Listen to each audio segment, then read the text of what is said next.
The past week or two, we've had a roller coaster of problems here at Bullitt East, the biggest being the multiple bomb threats. The office phones have been ringing nonstop with concerned parents wondering why we are still in school if there has been threats. No one has been caught for the multiple notes left around the school regarding the bomb. Once they are caught, though, they will be charged and expelled from Bullitt East. Charger News anchor William Smith asked Brad Hood about his thoughts on the threats. Brad stated, "Someone is doing it just to scare the school population. It is obvious that nothing has happened and no action has been taken. We have a cop in the lobby just in case, though, so no need to worry at the moment." Still looking for a prom dress with balling on a budget, or need to get extra money by selling an old prom dress? There are several Instagram pages to help you out. Bullitt Prom Dresses is an Instagram page that is very popular around the county. I actually sold my junior year prom dress last year and got most of the money I spent on it back, so go check it out. We are introducing a new segment today. Next up will be electoral dysfunction with main anchor Will. Wrong? I think they're wrong 100%. Sometimes they're wrong. They were wrong. Sometimes they're wrong. It's the New York Times. They're always wrong. Well, I would say my wife tells me I'm wrong all the time. What's more American than the multi-million-dollar corporation? Well, at this moment, it seems protesting them. In this current political dumpster fire of a scene, everything has been roped into the mess. Anytime a business opens its mouth or does anything even the slightest bit political, they are now at risk to feel the rage of Twitter. Remember those folks we all used to laugh at who'd call the number on the back of the toothpaste and complain? Well, with the internet, everyone is now that person. New hashtags seem to pop up every day. Boycott Kellogg's, boycott Budweiser, boycott Starbucks, cancel Netflix, grab your wallet, and so on. Nobody is safe. Some of these corporations' major offenses have been removing an advertisement from a website, having an immigrant in a Super Bowl commercial, making an obviously untrue PR promise, hosting a movie on a service all about hosting movies, and of course, being connected to Trump in any way imaginable. The most effective way to make your message known is no doubt to hit them in the pocketbook, but at this point, it's just ridiculous, especially for Trump supporters who constantly berate liberals for being so easily offended, when it seems like at this point, both sides will jump at anyone's throat if their sensibilities are challenged. Possibly the most well-known example of this is being perpetrated by the president himself. Saturday Night Live has had an endless amount of material ever since Trump has started running, and now that he's in office, it's all fair game. President Trump has not taken a liking to this, though, taking every opportunity he can to insult the show and reprimand its cast and writers. Therefore, in the process, just giving them more material. On the liberal side of things, so-called anti-fascists have resorted to violent demonstrations in order to silence people they deem to contain wrongthink. The most prominent thing to come out of this has been the harassment of Milo Yiannopoulos, a predominantly right-wing writer, and his publishers. Yes, they boycotted him right to the bestsellers list, it seems, just as SNL has had groundbreaking ratings lately thanks to Trump. Support or don't support what you wish. That's your right. And honestly, I encourage it. But please, stop annoying us about it. Get back to me when one of them does something actually worth mentioning. Horseshoe theory.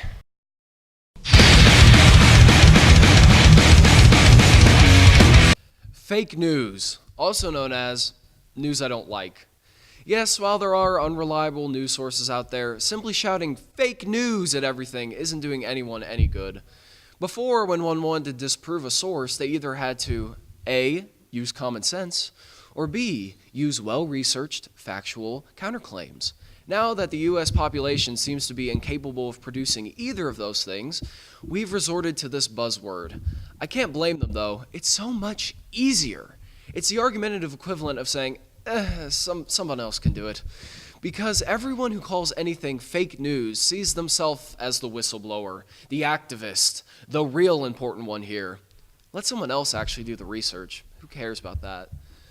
While this whole trend was born as a stunt by major news sources trying to prove that they're still worth something in the internet age by calling out the ads calling Hillary Clinton a devil worshiper that your grandmother clicks on Facebook, it has since grown into a horrible beast itself. The accusation was once thrown toward Donald Trump on the campaign trail, taking down predominantly pro-Trump sources such as Breitbart. Though this phrase was intended to instill new value in national news, it has only devalued it even further, thanks to Trump's now constant use of it.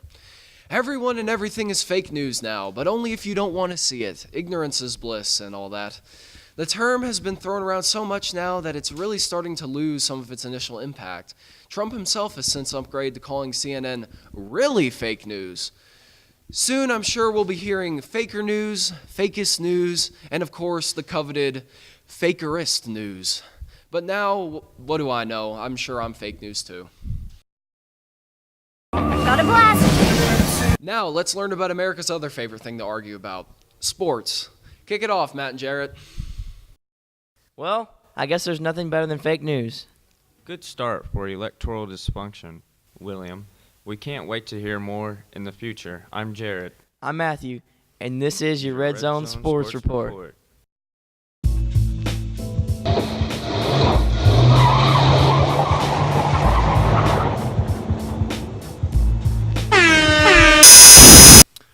Our cheerleaders have just gotten back from Orlando, Florida, where they competed for a UCA national championship. The cheerleaders have prepared for this event all year, and they were very excited to get out there and compete. They left at 4 o'clock Thursday morning and arrived in Orlando around 10 a.m.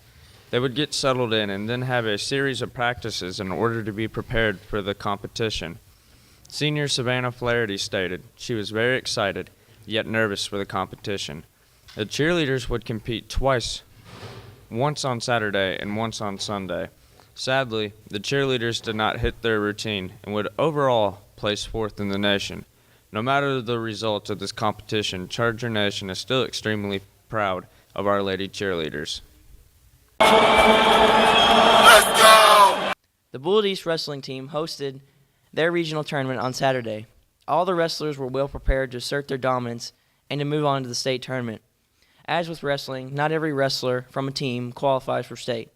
Wrestling is both a team and individual sport, but in the postseason, it becomes more focused on individuals. With that being said, East did very well on Saturday. 11 wrestlers qualified for state, 2 of these being alternates. Nonetheless, still a great honor. These 9 competing include Logan Henry, Tucker Wells, Cody Durick, James Nash, Devin Henley, Justin Deffler, Patrick Netherton, Austin Smith, and Austin Miller. The Wrestling State Tournament is held at Alltech Arena in Lexington, Kentucky, this upcoming Friday and Saturday. Many of the wrestlers have gotten mohawks in preparation for state.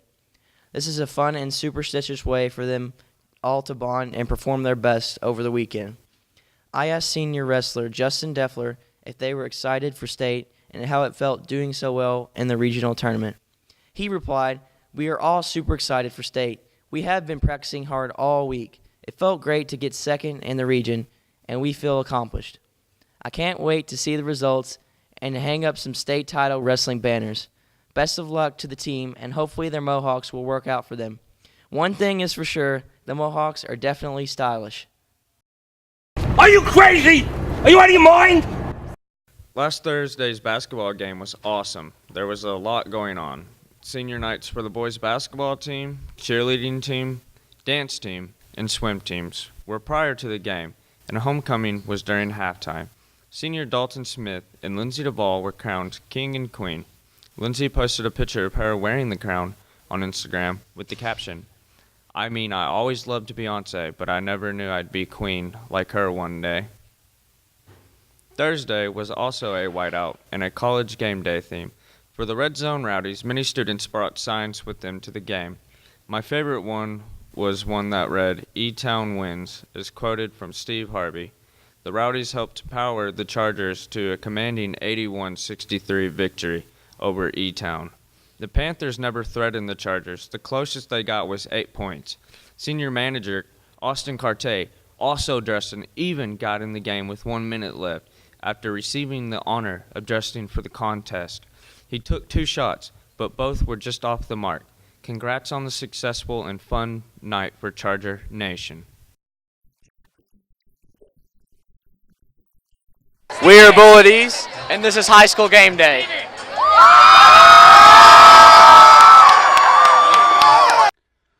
Do it! I'm Kyle. And I'm Garrett. Thanks for sports news. Now, it's time for us to get plugged in.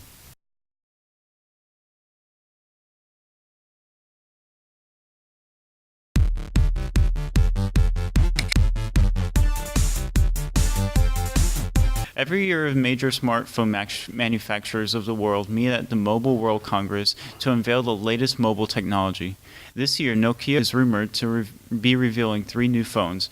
Nokia has 2 flagship phones with the Nokia 3 and the Nokia 5, but the real news here is the throwback phone to the Nokia 3310. The Nokia 3310 was generally loved by many in the 2000s for its usability and its durability. The 3310 was rumored to be going for €59, which is about $62. What? Long ago in a distant land, I, Aku, the shape-shifting master of darkness, unleashed an unspeakable evil. But a foolish samurai warrior wielding... You know the deal. Samurai Jack, a popular TV show on Cartoon Network, is getting a reboot. The series ended on September 25th, 2004 after airing 52 episodes. This show has since garnered high critical acclaim. It won 4 Primetime Emmy Awards, 6 Annie Awards, as well as 8 additional nominations.